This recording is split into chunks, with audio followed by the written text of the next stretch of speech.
వే gold trusted gold buyers మీరు తాకట్టు పెట్టిన బంగారాన్ని విడిపించి ఈ రోజు ఉన్న మార్కెట్ ధరకు కొనబడను. బెల్లం చుట్టూ ఈగలు వాలినట్టు అధికారం ఉంటే చాలు నాయకులు చుట్టూ చేరిపోతారు. అదే అధికారం కోల్పోతే రాత్రికి రాత్రే ప్లేట్లు ఫిరాయించి పక్క పార్టీలోకి జంప్ అయిపోతారు. ఇది రాజకీయాల్లో కొత్తేమీ కాదు. కానీ Bengal tiger fire brand leader Mamata బెనర్జీకి కూడా సరిగ్గా ఇదే పరిస్థితి ఎదురవుతుందని ఎవ్వరూ ఊహించలేదు. పశ్చిమ బెంగాల్ అసెంబ్లీ ఎన్నికల్లో ఘోర పరాజయం తర్వాత దీదీ సామ్రాజ్యం నిలువున మునిగిపోతోంది. తృణమూల్ కాంగ్రెస్ అనే భారీ నౌక నుంచి ఒకరి తర్వాత ఒకరు కీలక నేతలు దూకేస్తున్నారు. కేవలం బెంగాల్లోనే కాదు, దేశ రాజధాని ఢిల్లీలో కూడా ఇన్నాళ్ళు చక్రం తిప్పిన టీఎంసీకి ఇప్పుడు కనీసం పార్టీ ఆఫీస్ కూడా మూతపడే అత్యంత దారుణ పరిస్థితి వచ్చేసింది. అసలు టీఎంసీలో ఏం జరుగుతోంది? దీదీని వదిలి ఎంతమంది బయటకు వెళ్లారు? ఢిల్లీలో మారిన తాజా రాజకీయ పరిస్థితులు ఏంటి?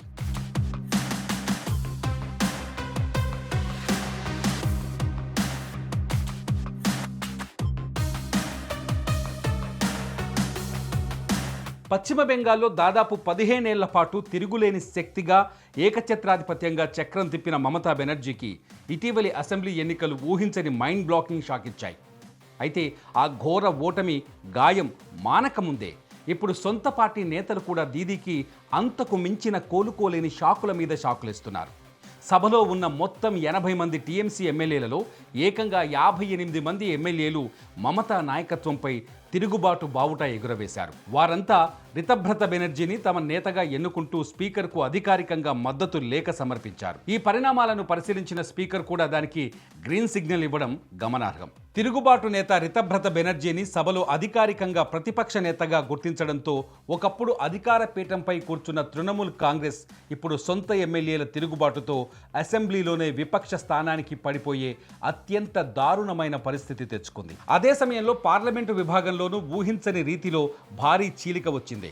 లోక్సభలో ఉన్న 28 మంది టీఎంసీ ఎంపీలలో 20 మంది ఎంపీలు కకోలి ఘోష్ దస్తీదార్ నాయకత్వంలో బీజేపీ నేతృత్వంలోని ఎన్డీఏ కూటమికి జైకొట్టారు.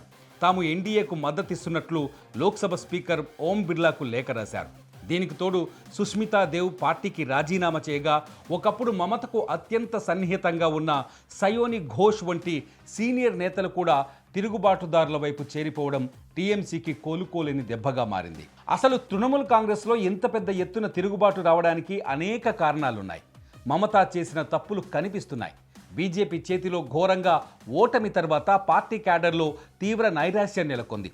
దీనికి తోడు ఎన్నికల అనంతరం టీఎంసీకి చెందిన పలువురు మంత్రులు, స్థానిక నాయకులు అవినీతి, వసూళ్ల ఆరోపణలపై వరుసగా అరెస్టు కావడం పార్టీ ప్రతిష్టను తీవ్రంగా దెబ్బతీసింది. మరోవైపు పార్టీలో నిర్ణయాలు తీసుకునే ప్రక్రియలో సీనియర్ నేతలను పూర్తిగా పక్కన పెట్టి కేవలం కొంతమంది చుట్టూనే అధికారం కేంద్రీకృతమైందని అసమ్మతి నాయకులు బహిరంగంగానే ఆరోపిస్తున్నారు. మమతా మేనల్లుడు పవర్ సెంటర్ కావడాన్ని కీలక నేతలు జీర్ణించుకోలేకపోతున్నారు. ఎన్నికల్లో ఓటమికి, పార్టీని వీడటానికి అతనే కారణమని బహిరంగంగా విమర్శిస్తున్నారు. అయితే పట్టాలు తప్పుతున్న పార్టీని మళ్లీ గాడిలో పెట్టడానికి మమతా బెనర్జీ కూడా తనదైన శైలిలో కౌంటర్ వ్యూహాలకు పదును పెట్టారు. పార్టీలో తిరుగుబాటును చల్లార్చేందుకు తన మేనల్లుడు అభిషేక్ బెనర్జీ ప్రాధాన్యతను తగ్గించి ఆయన రెక్కలు కత్తిరించేలా డెరెక్ ఒబ్రాయ్, డోలా సేన్లను జాతీయ సంయుక్త కార్యదర్శులుగా మమత నియమించారు. అంతేకాకుండా న్యూఢిల్లీలో కాంగ్రెస్ సీనియర్ నేత సోనియా గాంధీని కలిసి మమతా బెనర్జీ సుదీర్ఘంగా మంతనాలు జరిపారు. ఈ నేపథ్యంలో కాంగ్రెస్లో టీఎంసీ విలీనం కాబోతుందనే ప్రచారంపై కూడా జాతీయ మీడియాలో ఇప్పుడు జోరుగా చర్చలు సాగుతున్నాయి. ఏదేమైనా అధికారం కోల్పోతే ఎంతటి వారైనా జీరో అయిపోతారనే దానికి ప్రస్తుతం మమతా బెనర్జీ ఎదుర్కొంటున్న తాజా పరిస్థితులు సజీవ సాక్ష్యంగా నిలుస్తున్నాయి.